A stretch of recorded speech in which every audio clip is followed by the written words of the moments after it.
루카가 전한 거룩한 복음입니다.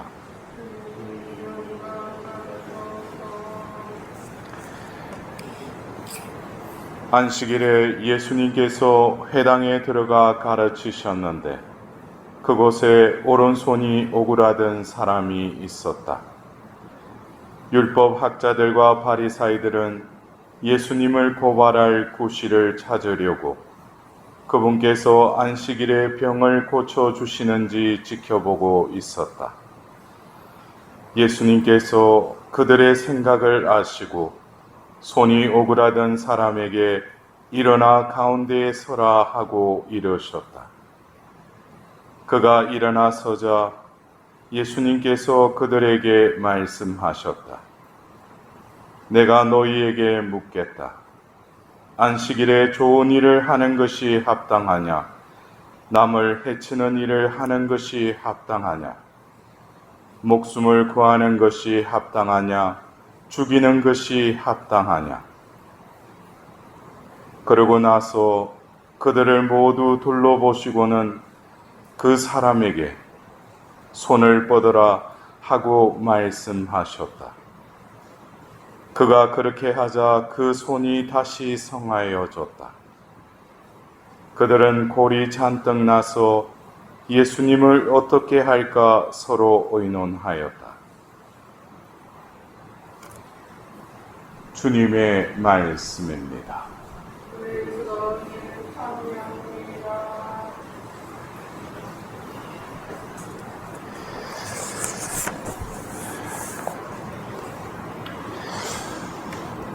우리가 성경을 대할 때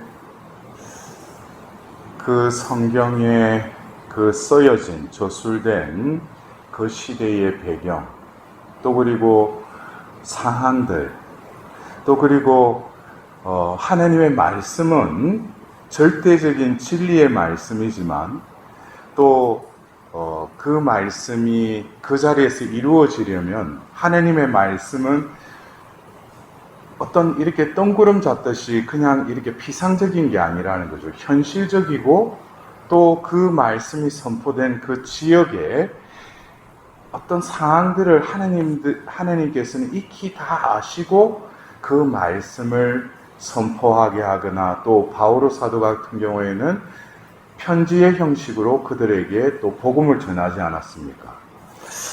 그래서 우리가 특히 신약에 바오로 서간뿐만 아니라 우리 교회의 그 시대의 사도들이 적었던 어떤 서간들 이런 것들을 볼 때 먼저 우리는 특히 바오로 사도께서 적으신 그 서신들을 읽어보면은 여러 공동체에 편지를 적으셨지 않습니까? 그죠? 그래서 그 편지를 적을 때 여러 지역의 그 교회 공동체에서 편지를 쓰는데 그 공동체마다 어떤 특색이 있었다는 거예요. 그래서 바오로 사도가 그 순회 전도를 하면서 여러 지역을 지나면서 그들에게 복음을 전했는데 복음을 전하고 나서 이후에 거기 공동체에 있는 몇 사람이 왜냐하면 바오로가 가서 그곳에 복음의 씨를 뿌렸지 않습니까? 근데 그 씨가 좋은 땅이라서 거기서 계속 열매가 맺으면 좋은데 거기에는 또 가라지들이 있다는 거예요. 그러다 보니까 그 복음을 순수하게 받은 사람들을 또 해방하기도 하고 또 심지어는 오늘 우리가 들은 이 고린도 교회 같은 경우에는 뭡니까? 바오로 사도가 가짜다 이거예요. 가짜 사도다 이런 거예요. 그러니까 바오로 사도가 여러 곳을 이렇게 순회하면서 전도를 하는데 별의별 공동체가 많지 않았겠어요. 그죠? 저도 하나님께서 그냥 본당 사목을 하는 또 그런 사제가 아니라 어떤 하나님께서 저에게 복음을 전하라고 어떤 하나님이 저를 이끌어 오신 걸 보면은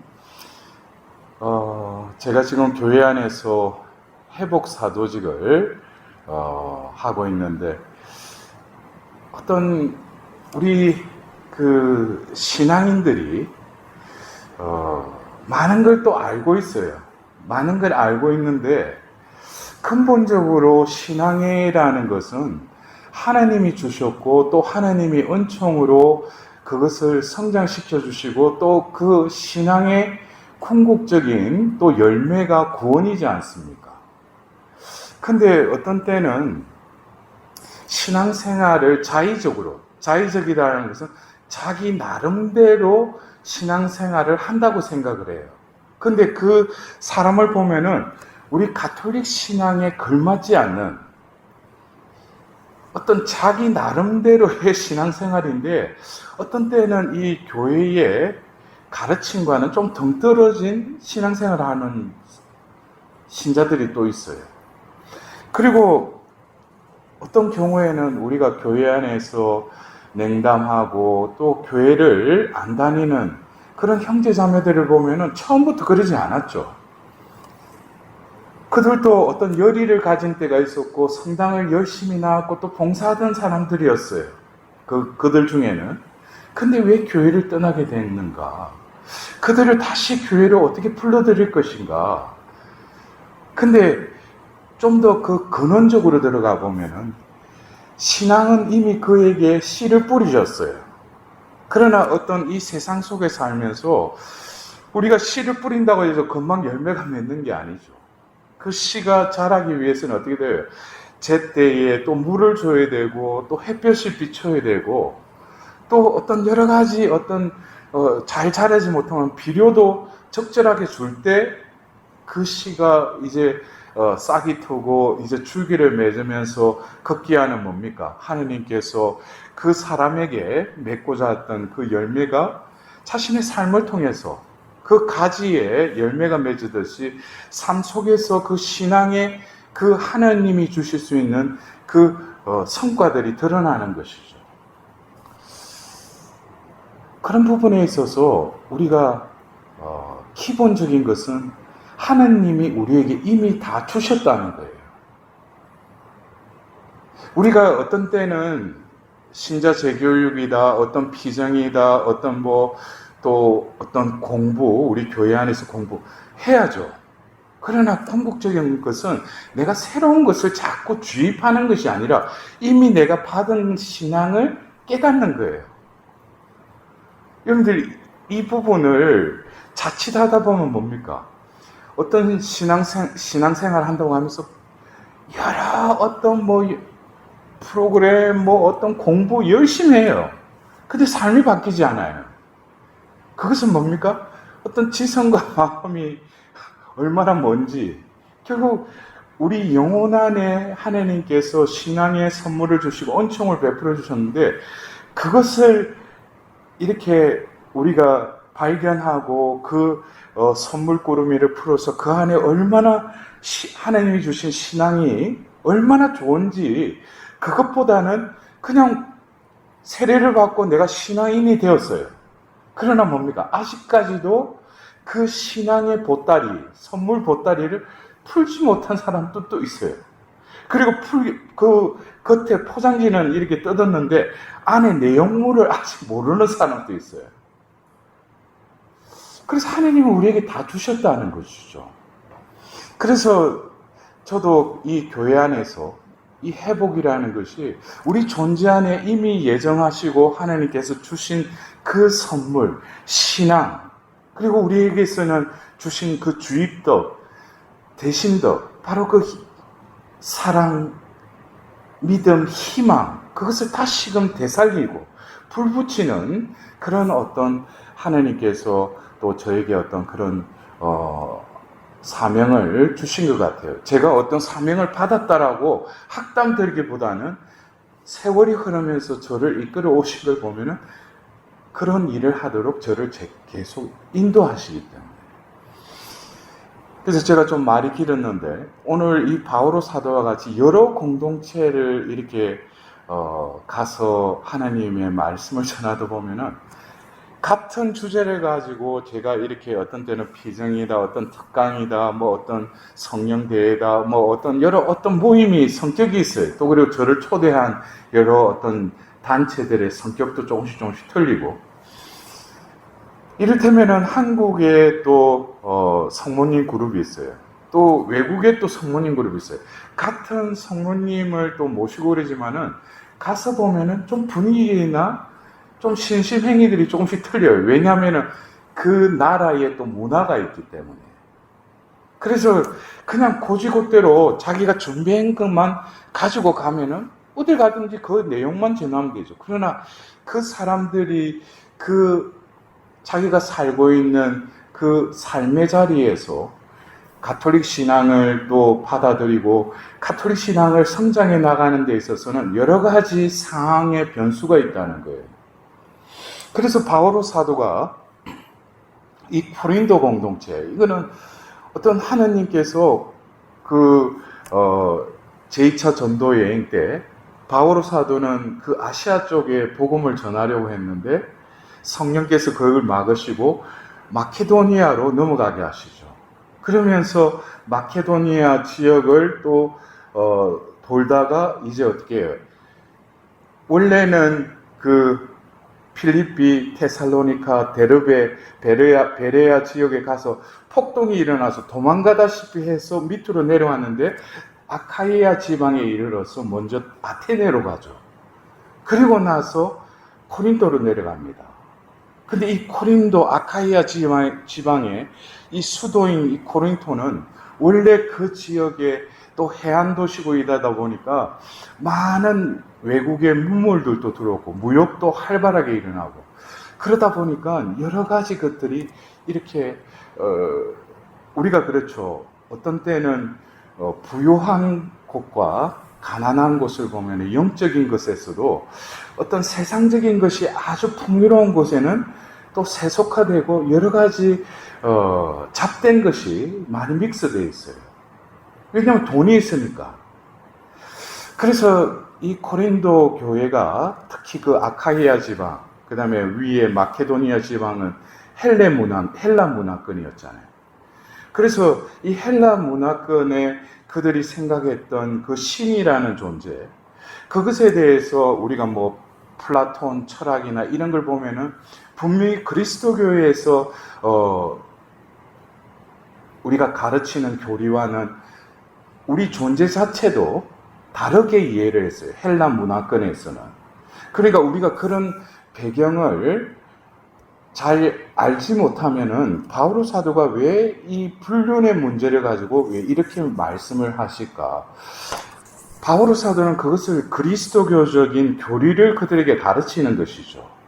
그런데 이 헬라 문화권에는 영육이라는 것이 이분화되어 있어요. 그래서 그 플라톤 철학에 있어서는 몸은 영의 감옥이다라고 이야기를 해요. 그래서 영은 어떤 초자연적인 것, 진리를 추구한다면 몸은 그냥 그 어떤 사소한 것, 영에 비해서. 그러다 보니까 어떤 사람들은 몸을 어떻게 해요? 아주 문란한 어떤 성적인 쾌락을 위해서 자신의 몸을 그냥 내어 던지는 거예요. 그리고 그 반면에 또 몸을 아주 금욕주의되고 절제된 어떤 그런 몸으로 살아가는 이들이 있었어요. 그들 중에 오늘 이 편지는 결국 뭡니까? 그들이 불륜을 저지르는데 이교인들에게서도 볼 수 없는 그런 불륜을 저지르고 있다는 거예요. 곧 자기 아버지의 아내를 데리고 산다는 거예요. 그러니까 바오로 사도가 보면은 가서 그리스도교의 복음을 전했는데 그들은 그것을 받아들였죠. 받아들였는데 자신의 평상시에 그 지역에서 대대로 어떤 살아왔던 전통이 있고 여러 문화가 있잖아요.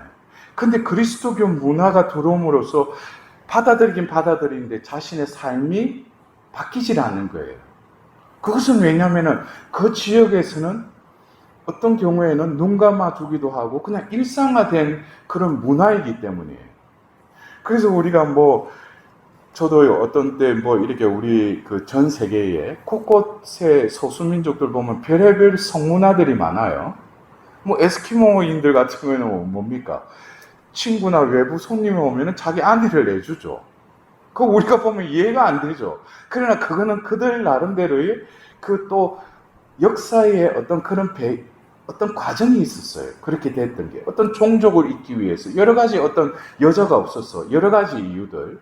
근데 우리가 그냥 그런 사전 지식이 없이 그냥 이 코린도서를 읽으면은 왜 이런 말을 바오로 사도가 하실까? 우리가 오늘 이 일독서에는 이 코린도 공동체에 이 편지를 쓴 우리가 이 말씀을 들었다면 오늘은 루카 복음에 의해서 우리가 들은 이 복음의 말씀은 뭡니까? 그 말 그대로 예수님이 사셨던 유대인들이 사는 팔레스티나 지역의 안식일에 해당해서 있었던 일이죠. 그러면은 그 지역은 뭡니까? 바로 아브라함으로부터 자신들은 하나님과 계약을 맺고 자신들이 선민이라는 그런 의식이 있었고 또 그 구약에 이제 그 헬라와 또 로마의 어떤 그 세력이 있을 때 우리가 그 구약의 역사서의 마지막 그 마카베오 항전 그때 그 생겨난 그 네 부류의 지금으로 따지면 어떤 정당에 비길 수 있는 종교 안에 그때는 종교와 정치라는 게 어떤 결합되어 있었기 때문에 그래서 여러분들이 우리가 보통 예수님이 계실 때 활동하실 때 이미 유대 사회에서는 이 같은 유대교래도 각자의 이념과 삶의 방식이 조금씩 틀린 네 부류의 그 종교파가 있었죠.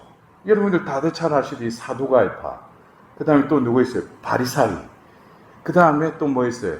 에세네파, 또 그리고 열심당이라는 어떤 네 부류가 있었어요. 근데 예수님이 그 안식일에 해당에 들어갔는데 이 해당에서 율법을 가르치고 또 그 서민들을 대상으로 해서 이 율법을 가르치던 이들이 다 바로 누굽니까? 바리사이들이에요.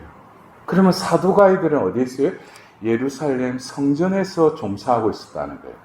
그러니까 예수님 공생에는 갈릴레아 지역하고 이제 말년에 이제 유대로 내려왔을 때 처음에는 곳곳에 예수님께서 전도 여행을 하면서 회당에서 말씀을 전하셨다는 거예요. 안식일에.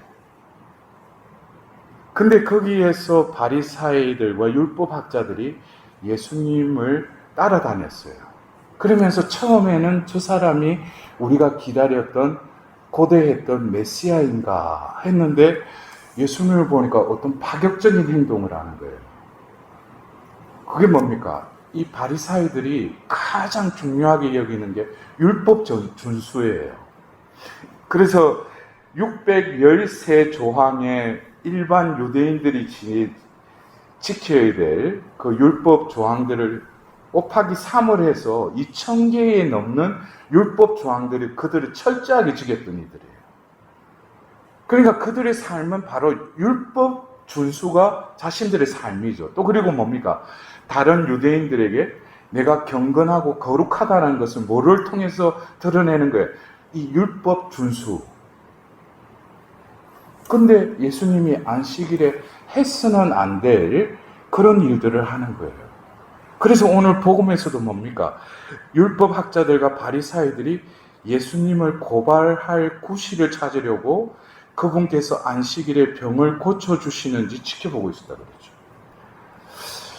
그래서 이 배경이 어떻게 보면 오늘 우리가 그냥 표면적으로 본다면은 예수님이 안식일에 해당해 갔는데 어떤 오른손이 오그라든 사람이 있었는데 그 사람을 치유한 그 말씀이다. 그런데 그것보다도 그 배경에는 아주 보면은 유대인들이 왜 결국에는 예수님을 십자가에 못 박을 수밖에 없었던가. 그것은 자신들이 기대했던 메시아의 어떤 카테고리에 예수님은 아주 반하는 행동들을 하시기 때문에 그 대표적인 게 뭐야? 안식일 규정을 어기신다는 거예요. 여러분들 그래요. 우리가 어떤 때는 신앙생활을 하는 데 있어서도 어떤 사람들은 외적인 형식에 아주 중요성을 많이 두는 사람들이 있어요. 어떤 행위 있잖아요, 행위. 근데 그것은 내 마음에서 우러나오는 외적인 어떤 표현이라면 되는데, 외적인 형식에만 자꾸 강조점을 두는 것은, 그것은 하나님 보실 때 위선으로 흐를 수가 있어요. 우리가 그래서 옛날에 우리 교회에서도 중세시대 때나 이런 전례들을 보면 아주 까다로웠어요. 그러나 지금 우리가 제2차 바티칸 공의회 이후에 전례개혁을 하면서 우리가 하는 것은 있을 수 없는 일이 벌어진 거예요. 사제가 그 뒤통수만 보고 그 수천 년 동안 미사 전례가 신자들을 향해서 돌았었죠. 또 그리고 뭐예요? 교회 공용을 하는 라틴어를 내려놓고 모국어로 이 미사를 드리게 됐어요. 이것은 엄청난 전환이죠. 이렇듯이 어쩌면 하나님께서는 우리 인간이 할 수 없는 당신만의 방법으로 우리에게 다가오시는데, 어떻게 보면 이 바리사이들이나 율법학자들처럼 자기들이 지켜왔던 것, 이것에 어떤 신앙의 모든 목숨을 거는 사람들이 있을 수도 있다는 거예요. 근데 여러분들 오늘 하필이면은 오늘 우리가 치유한 그 사람이 어떤 병을 앓고 있었어요? 이 신경계가 뭐 잘못됐는지 오른손이 오그라들었다고 그랬어요. 근데 펴지를 못해요. 근데 이것을 꼭 육신적인 차원보다도 이 사람을 치유하신 이 말씀이 복음서에 담겨져 있어요. 근데 저는 이 복음의 말씀을 이렇게 묵상하면서 오늘은 제가 강론을 준비하면서 문득 이 움켜진 손, 이 움켜진 손이라는 게 그때의 회당의 그 손이 오그라든 사람도 육신적으로 병을 앓고 있었지만, 우리가 영적인 차원에서 보면은 이 움켜진 손, 오그라든 손. 그래서 우리 여러분들 그래요. 보통 우리가 죄를 지을 때 창세기 3장에 하와가 그 사탄의 유혹을 받고 본이 참 먹음직스럽고 탐스러웠다 그러는데 손을 뻗었죠. 결국 죄를 지은 것은 이때 선악과 나무를 향해서 손을 뻗치다가 거기서 스탑할 수도 있어요. 그런데 뭐예요? 그 선악과 나무 열매를 어떻게 했어요? 움켜졌죠. 그리고 땄죠. 그래서 이 손이 오그라든 사람이라고 하는 이 오그라든 손, 이것은 어떻게 보면은 죄를 지을 때 하나님께서 선악과 나무를 따먹지 말라고 그랬죠. 그냥 따먹으려면 손을 어떻게 돼요? 움켜쥐어야 돼요. 그리고 우리가 살아가면서 자신의 뜻, 그러나 보이지 않는 움켜진 손을 지닐 때가 많죠. 우리가 비관한 예로 이 세상의 정치권을 보세요. 그들이 앞에 와서는 웃으면서 악수도 하고 그러지만 그들 마음은 어때요? 다 움켜진 손이죠. 싸우지만 않는다 뿐이지 어쨌든지 그들 마음에는 자신들의 당략과 자신들의 그 집단적인 이기주의를 위해서 움켜쥐고 있잖아요. 그걸 펴지기를 않죠. 그리고 우리가 살아가면서 내가 버는 것, 내가 가지고 있는 것, 그것도 정당하게 내가 노동의 대가로 모았죠. 그러나 어떤 사람은 움켜쥐고 있는 사람이 있어요. 이것은 뭡니까? 거기에 속박하고 집착한다는 것이죠. 그것은 또 유형의 재물뿐만 아니라 그 무언가를 움켜쥐고 있는 사람들이 있어요. 그것은 어떤 외적인 움켜짐보다도 내 영적으로 내 마음이 그것을 잡고 나누지를 않는 거예요. 그리고 우리가 용서하지 못하고 정오하고 남을 미워한다는 것도 말의 표현은 그렇지만 결국 뭡니까? 마음을 움켜쥐고 있는 것이죠. 우리가 화해하려면은 끌어안든지 악수를 한다든지 이럴 때는 뭐예요? 손을 펴는 거 아니겠어요?